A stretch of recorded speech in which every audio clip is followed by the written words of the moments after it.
Hello दोस्तों, मैं राज sir आप लोगों के लिए एमबीबीआई इंग्लिश का क्वेश्चन लेकर आया हूं, जो साइंस और कॉमर्स वाले के लिए स्पेशल है। एमबीबीआई है, आपको एक बार देखना ज़रूरी है।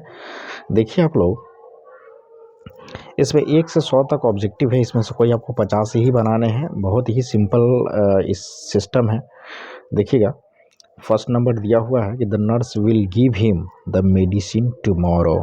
देखिएगा, लिखा हुआ है कि choose the correct passive voice. इसको पैसिव वॉइस में चुनना है। ये कह रहा है कि नर्स विल गिव हिम, यानी नर्स ने उसे, ठीक है, मेडिसिन देगा। नर्स उसे कल मेडिसिन देगा, तो मेडिसिन दिया जाएगा, यानी उसे मेडिसिन दिया जाएगा नर्स के द्वारा।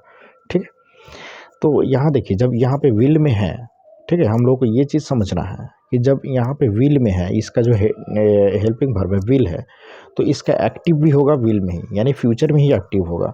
तो हम लोग को विल वाला आंसर देखना है कि इसमें ऑप्शन में विल है कि नहीं है। चलिए बी नंबर देखिए, ही विल बी गिवन, लिखा हुआ है he will be given the medicine by the nurse tomorrow, ये हो जाएगा। ठीक है, 2 नंबर में देखिएगा, 2 number question, dash you bring some coffee for me.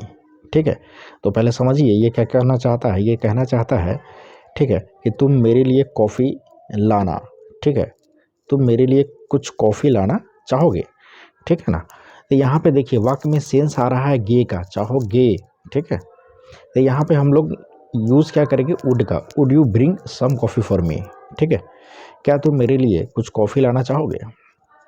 ठीक है, इस तरह का और भी क्वेश्चन जैसे कि वुड वाला है, तो ऐसे आप लोग वाक्य मिलता है कि would you like to bring me a glass of water, क्या तुम मेरे लिए गिलास पानी लाना चाहोगे। तो इस तरह के अगर वाक्य आता है चाहोगे वाला, तो उसमें वुड का यूज़ करेंगे, याद रखिएगा। ठीक है, अब थर्ड नंबर में देखिएगा, थर्ड नंबर में आई फाउंड दिस रिंग, ठीक है, while I dash in the garden. ठीक है, तो ये वाक्य क्या कह रहा है, अब इसको ध्यान से समझिएगा, इसका हिंदी भी जानना जरूरी है। आई फाउंड, देखिए सब्जेक्ट के साथ ये सब्जेक्ट 1 है और सब्जेक्ट के साथ ये V2 लगा हुआ है। आई फाउंड यानी मैंने पाया। ठीक है, दिस रिंग मैंने इस अंगूठी को पाया, वाइल यानी जब, आई यानी मैंने इस अंगूठी को पाया जब मैं डैश इन द गार्डन, जब मैं गार्डन में क्या कर रहा था, कुछ तो कर रहा होगा ना, तो कर रहा था। वाक्य में के अंत में रहा था रही थी का यूज़ हो रहा है। ठीक है, तो इसमें कौन सा ऑप्शन सही होगा, यहाँ पे ए नंबर ऑप्शन सही होगा, was digging. I found this ring यानी मैंने इस अंगूठी को पाया जब मैं गार्डन में खोद रहा था। ठीक है, तो वाज डिगिंग का यूज़ करेंगे। देखिए 4 नंबर है, she said to the boy dash did you do this, choose the correct indirect narration, यानी आपको ये डायरेक्ट नरेशन दिया गया है, आपको इनडायरेक्ट नरेशन का ऑप्शन ढूंढना है। तो सबसे आसान तरीका है बच्चों, जब नरेशन का वाक्य क्वेश्चन जब डीड करके आता है, ठीक है, तो याद रखिएगा डीड को हटा दिया जाता है। ठीक है, डीड को हटा दिया जाता है। तो ये जो वाक्य है, she said to the boy, उसने लड़का से कहा, ठीक है, उसने लड़का से कहा कि डिड यू डू दिस, ठीक है, क्या तुम इसे किए। तो यहाँ देखिए ये क्वेश्चन कह रहा है ना, ये वाक्य है, ये क्वेश्चन का वाक्य, इसलिए सेड टू के जगह पे हम लोग को क्या लिखना चाहिए, आस्क का यूज करना चाहिए। ठीक है, एक तो ये पकड़ने का तरीका हो गया कि ये क्वेश्चन पूछ रहा है, तो हम लोगों को जो सेड टू है उसके जगह पर आस्क होना चाहिए और डिड को रिमूव कर देना है। जब क्वेश्चन वाला वाक्य आता है तो यहाँ पे इन्वर्टेड कॉमा के जगह पे, ठीक है ना, इफ़ का प्रयोग करते हैं। किस चीज़ का प्रयोग करते हैं, इफ़ का प्रयोग करते हैं। ठीक है, तो देखिए इसका कौन सा ऑप्शन होना चाहिए। देखिए आंख तो तीनों में है, अब हम लोग को चेक करना है कि सही कौन सा होगा, कि कॉमा की जगह पर क्या होगा, इफ होगा। अब देखिए, ओह सॉरी, देखिए ये वाला ऑप्शन गलत है, इसलिए कि यहाँ पे डैट लगा हुआ है, डैट लगेगा नहीं, डी वाला भी गलत है। अब हम लोग को खोजना है बी और सी में। C asked the boy if he did that, ठीक है, और C asked the boy if he had done that, तो ऑप्शन नंबर सी सही होगा। सी कैसे सही होगा, अभी ये देखिए मैं ये चीज़ बताता हूँ। देखिए सिंपल पास्ट का इंट्रोगेटिव है, ठीक है, और ये चीज़ मैंने पहले भी समझाया है आप लोगों को। अब एक चीज़ याद ध्यान रखिएगा कि जब रिपोर्टिंग वर्ब जो हो, ठीक है, पास्ट में हो, रिपोर्टिंग वर्ब जब पास्ट में हो तो रिपोर्टेड स्पीच का टेंस बदल जाता है। तो रिपोर्टेड स्पीच यहाँ देखिए सिंपल पास्ट में, सिंपल पास्ट के इंट्रोगेटिव में, ठीक है, तो सिंपल पास्ट में है तो वो किस चीज़ में बदल जाएगा, पास्ट परफेक्ट में बदल जाएगा। पास्ट परफेक्ट का क्या स्ट्रक्चर होता है, हैड प्लस V3। याद रखिएगा दोस्तों, हैड प्लस V3, इसलिए हम लोग को हैड वाला खोजना है। C asked the boy if he had done that, this का क्या बन जाएगा, डैट बन जाएगा। ठीक है, चलिए 5 नंबर क्वेश्चन देखिए। These flowers dash sweet, these flowers, ठीक है, ये फूल जो है ना अच्छे सुगंध देते हैं। ठीक है, स्मेल स्वीट, तो यहाँ पे हम क्या करें, स्मेल का यूज़ करेंगे। ठीक है, स्मेल, ऑप्शन नंबर ए सही हो जाएगा। समझते चलिएगा, मैं समझा रहा हूँ इसलिए लंबा वीडियो हो रहा है थोड़ा सा। अब देखिएगा क्वेश्चन नंबर सी को, he was out on parole. ठीक है, तो इसका कहने का मतलब है कि वह पैरोल पे बाहर है। ठीक है, तो यहाँ देखिएगा लिखा हुआ है कि choose the correct meaning of the underline word. ये जो अंडरलाइन वर्ड किया गया है ना, ठीक है, इसका करेक्ट मीनिंग क्या होगा, इस चारों में करेक्ट मीनिंग कौन सा होगा। तो पहले दोस्तों जान लीजिए पैरोल का मतलब क्या होता है, आप लोग सुने होइएगा। पैरोल का मतलब होता है कि अगर कोई अपराधी जेल में है और वो जेल से कुछ दिनों के लिए कुछ शर्तों के हिसाब से, कुछ शर्तों के अनुसार वो बाहर है, जेल के बाहर है, चाहे उसका कोई भी काम हो सकता है, उसका क्रिमिनल का हो सकता है, कोई काम हो इसलिए उसको पैरोल पे बाहर निकाला गया हो। ठीक है, जैसे आप लोग सुनते होइएगा कि वो कुछ समयों के लिए बाहर है, पैरोल से बाहर है, कोई बेटी की शादी कराने के लिए, कोई किसी चीज़ को के काम के लिए, स्पेशल काम के लिए वो जेल से बाहर होता है, उसको हम पैरोल कहते हैं। ठीक है ना, कि वो पैरोल से बाहर है। जैसे सलमान खान काला हिरन के शिकार में फ़िलहाल पैरोल से बाहर है। ठीक है, तो कुछ कंडीशन दिए जाते हैं। ठीक है, तो ऑप्शन नंबर में क्या होगा, यहाँ पे बी आंसर होगा, कंडीशनल रिलीज, यानी कुछ शर्तों पर उन्हें छोड़ा जाता है, रिलीज किया जाता है। ठीक है, तो ऑप्शन नंबर यहाँ पे बी सही होगा। 7 नंबर में देखिएगा, चूज द करेक्ट सेंटेंस। ठीक है, 7 नंबर आपको देखना है, कह रहा है द पॉजिटिवनेस ए पॉजिटिवनेस और एन पॉजिटिवनेस लगा हुआ। याद रखिएगा दोस्तों, जब पॉजिटिवनेस वाला वाक्य आएगा, ठीक है, तो उसमें आर्टिकल का प्रयोग नहीं किया जाता है। ये रहा, इसमें कोई आर्टिकल नहीं है। Positiveness often leads to problem between friend. ठीक है, 7 नंबर का ऑप्शन बी आंसर हो जाएगा। 8 नंबर पे देखिएगा, देखिए मैं आपको ट्रिक से समझा रहा हूँ कैसे आंसर को पकड़ना है। 8 नंबर में, they are pretty, they are intelligent, वे सुंदर है, ठीक है, वे तेज है। अब इसको क्या करना है, चूज द करेक्ट कॉम्बिनेशन। क्या करना है, choose the correct combination, choose the correct combination, यानी सही कॉम्बिनेशन को चुनना है। तो आपका दिमाग खुद ही कहेगा कि इसका सही क्या होना चाहिए। इसका हिंदी तो पहले जान लीजिए, दे आर प्रीटी, वे सुंदर है और वे तेज है। ठीक है, तो किसी को जब आपको बोलना होगा तो आप क्या बोलेंगे कि वे सुंदर के साथ साथ तेज भी है, ऐसे ही बोलेंगे ना। तो पहला नंबर लिखा होगा कि they are pretty but intelligent, वो सुंदर है लेकिन तेज है, ऐसा नहीं बोलते। क्यों, सुंदर आदमी ही तेज होता है क्या, नहीं। अब आगे देखिएगा, they are pretty as well as intelligent, B number में क्या कहता है,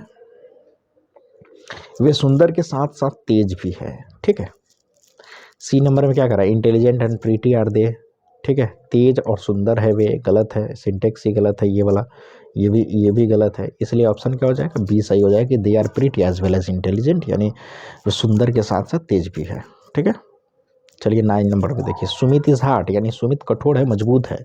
ठीक है, क्या करने के लिए, टू क्रैक, कर रहा है डैश टू क्रैक, तोड़ने के लिए। क्रैक मिस होता है दबा के तोड़ना। ठीक है, तो सुमित मजबूत है दबा के तोड़ने के लिए। किस चीज़ को दबा के तोड़ने के लिए, एलमोंड, कैज्यू नट या वालनट। देखिए दोस्तों, आप वालनट को देखे होंगे, बहुत ही हार्ड होता है। ठीक है, गोला फल होता है, वो लकड़ी का ऊपर कवर होता है उसका, वो बहुत हार्ड होता है, उसको क्रैक करके ही तोड़ा जा सकता है। तो इसलिए यहाँ पे बढ़ाएगा walnut, Sumit is a hard walnut to crack. Okay, 10 number देखिए, अब मैं आप लोगों को 10 नंबर समझा रहा हूँ कि he drove from Maharashtra dash Karnataka, Maharashtra to Karnataka without stopping to rest. क्या भराएगा, टू, ये तो समझ में आ रहा होगा, ही ड्रॉ फ्रॉम महाराष्ट्र। ठीक है, वह महाराष्ट्र से कर्नाटका तक बिना रुके हुए, रेस्ट करने के लिए, आराम करने के लिए बिना रुके हुए आया। ठीक है, तो महाराष्ट्र टू कर्नाटका, याद रखिए, फ्रॉम महाराष्ट्र टू कर्नाटका। 2 जगहों का नाम दिया रहे, उसके बीच में कोई आपको प्रीपोजिशन लगाना हो तो वहाँ पे टू ही लगेगा। ठीक है, 11 नंबर में देखिए, 11 number, choose the correct spelled word. ठीक है, अब देखिएगा choose the correct spelled word में दोस्तों मैं ये आपको बता देना चाहता हूँ। अब देखिएगा इसमें 11 नंबर में जो लिखा हुआ है कि choose the correct spelled word, इसमें सही स्पेलिंग का वर्ड चुनना है। ठीक है, जिससे मीनिंग निकले। इसका कोई मीनिंग नहीं होगा। ठीक है, इसका कोई मीनिंग नहीं है। ये क्या लिखना चाहता है, ये लिखा हुआ एक्सकैनगेरेट, एक्साजरेट है ना, एक्सागेरेट, ये वाला सही आंसर होगा, सी वाला। ठीक है, एक्सागेरेट का मतलब होता है दोस्तों अति रंजीत। ठीक है, अति संयुक्त या अति रंजीत, इसका मीनिंग निकल रहा है, इसलिए एक्सागेरेट का ये स्पेलिंग देख लीजिए, सही है। ठीक है, 12 नंबर यानी 11 का सी आंसर होगा। 12 नंबर देखिएगा, 12 नंबर में क्या है, choose the correct synonym of deny. ठीक है, डेनी का मतलब क्या होता है, सबसे पहले ये जानिए। डेनी का मतलब होता है मना करना। ठीक है, किसी चीज़ को करने के लिए रोकना या मना करना। ठीक है, तो इसका सिनोनिम का मतलब होता है समानार्थी, उसके समान अर्थ वाले। तो क्या होगा, रिगेन नहीं होगा, रिपेयर नहीं होगा, रिड्यूस नहीं होगा, आंसर क्या होगा, रिफ्यूज़ होगा। ठीक है, रिफ्यूज़ मीन्स मना करना। हम कहते हैं ना कभी किसी किसी बात में कि मैंने उस बात को रिफ्यूज़ कर दिया, मना कर दिया, टाल दिया। ठीक है, तो 12 का सी आंसर हो जाएगा। 30 नंबर में देखिएगा, 30 नंबर का है give one word substitution for, है ना। वन वर्ड सब्स्टिट्यूशन का मतलब होता है अनेक शब्दों का एक शब्द। ठीक है, ये क्या करना चाहता है, a person who sells and arrange cut flowers. ठीक है, अ पर्सन हु सेल्स, एक व्यक्ति जो बेचता है और सजाता है फ्लावर को, काट काट कर फूल को, है ना, सजाता है यानी माला बनाता है, वो कौन होता है, मालाकार होता है, माली होता है। तो उसका आंसर कौन सा हो जाएगा, फ्लोरिस्ट। देखिए 13 का ऑप्शन ए सही होगा। ठीक है,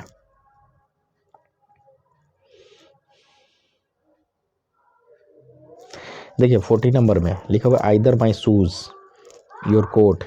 ठीक है, या तो मेरा शूज़ जूता या कोट, ठीक है, हमेशा फ्लोर पर, ठीक है, रखा रहता है ना। तो यहाँ पे देखिए दोस्तों, जब भी वाक्य में आपको आइदर नाइदर मिले, either neither somebody anybody someone anyone, ठीक है, तो आप समझ जाइए वो सिंगुलर माना जाता है। ऐसे वर्ड को क्या माना जाता है, सिंगुलर माना जाता है। तो सिंगुलर के साथ हम लोग ईच का प्रयोग करेंगे। ठीक है, either either my shoes or your coat is always on the floor, is का यूज करेंगे। ठीक है,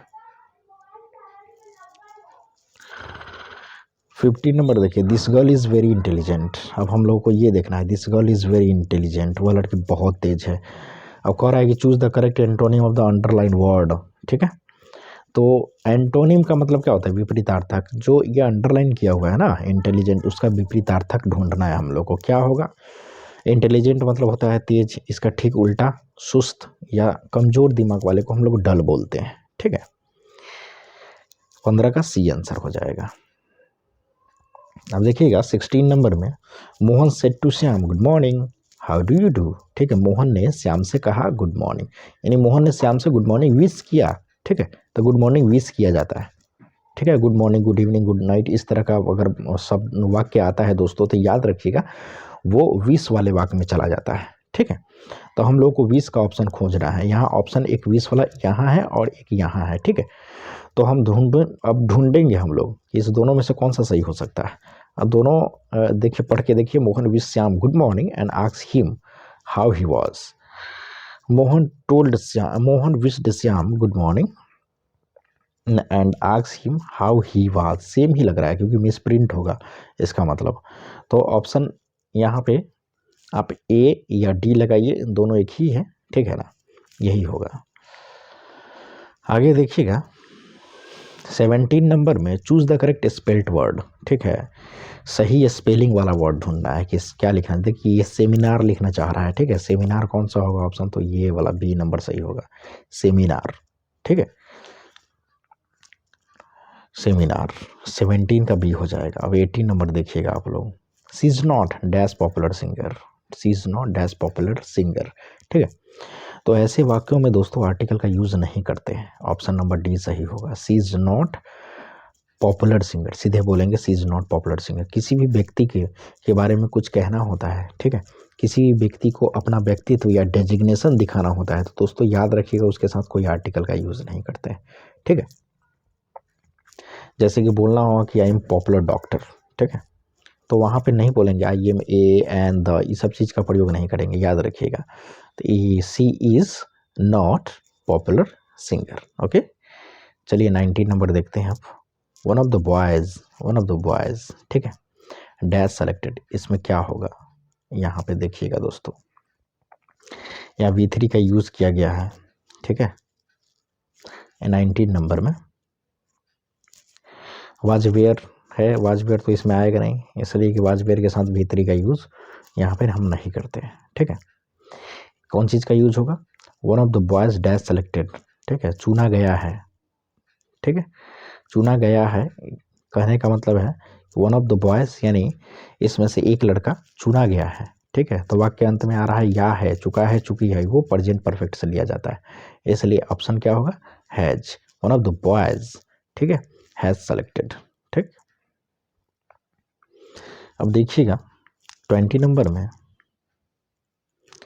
चूज द करेक्ट सेंटेंस, इसमें करेक्ट सेंटेंस ढूंढना है, चूंकि इसमें 4 ऑप्शन है, उसमें से कोई 3 गलत है, एक सही है, तो हम लोग को ढूंढना है। लिखा हुआ है Sugandha is more intelligent then Rita, ठीक है, सुगंधा रीता से ज़्यादा तेज है।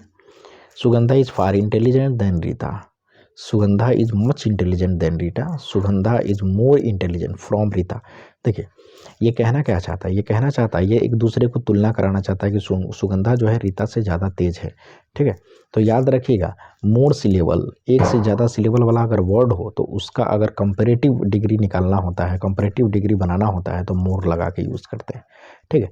जैसे इंटेलिजेंट, इसमें एक से ज़्यादा सिलेबल है, देखिए पहले इन है, फिर टेली है, फिर जेंट है, 3 वर्ड से मिलकर इंटेलिजेंट बना है, तो ये मोर सिलेबल वाला है, इसलिए इसके साथ मोर का ही यूज़ करेंगे। Sugandha is more intelligent than Rita, comparison करने के लिए दैन का ही यूज़ करते हैं, याद रखिएगा, ठीक है।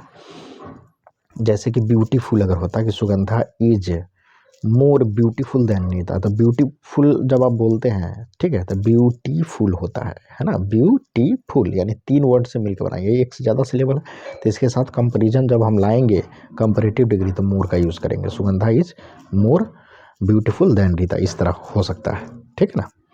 तो याद रखिएगा दोस्तों, मैंने आपको एक ट्रिक्स बताया है, क्या ट्रिक्स है वो, कि अगर कंपैरेटिव डिग्री में मोर का यूज कहाँ होता है, याद रखिएगा एक से ज़्यादा सिलेबल वाला अगर हो वर्ड, ठीक है, तो उसका कंपैरेटिव डिग्री जो बनेगा उसमें मोर का यूज़ करेंगे, ठीक है।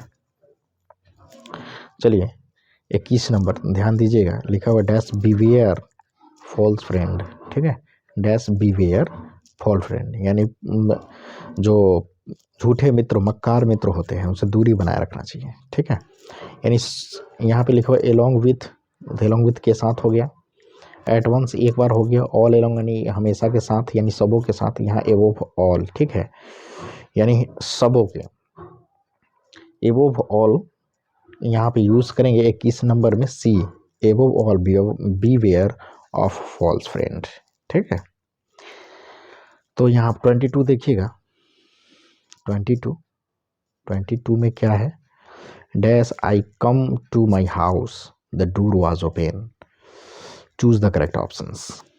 तो यहाँ आप लोग खुद ही दिमाग लगाइए, डैश आई केम, मैं आया, सब्जेक्ट प्लस V2 है, ठीक है, तो सिंपल पास्ट है, तो इसमें इसका पहचान क्या होता है, या ये है ना, था थे थी, तो मैं आया टू माई हाउस, मैं अपने घर आया, द डोर वॉज ओपन, ठीक है, घर दरवाज़ा जो है खुला था, तो जब मैं घर आया, ठीक है, तो दरवाज़ा खुला था, तो जब का सेंस कौन दे रहा है, देखिए वेन दे रहा है ना, तो 23 का आंसर कौन सा होगा, बी ऑप्शन होगा, याद रखिएगा when I came to my house, जब मैं घर आया, जब मैं अपने घर आया तो दरवाज़ा खुला हुआ था, ठीक है।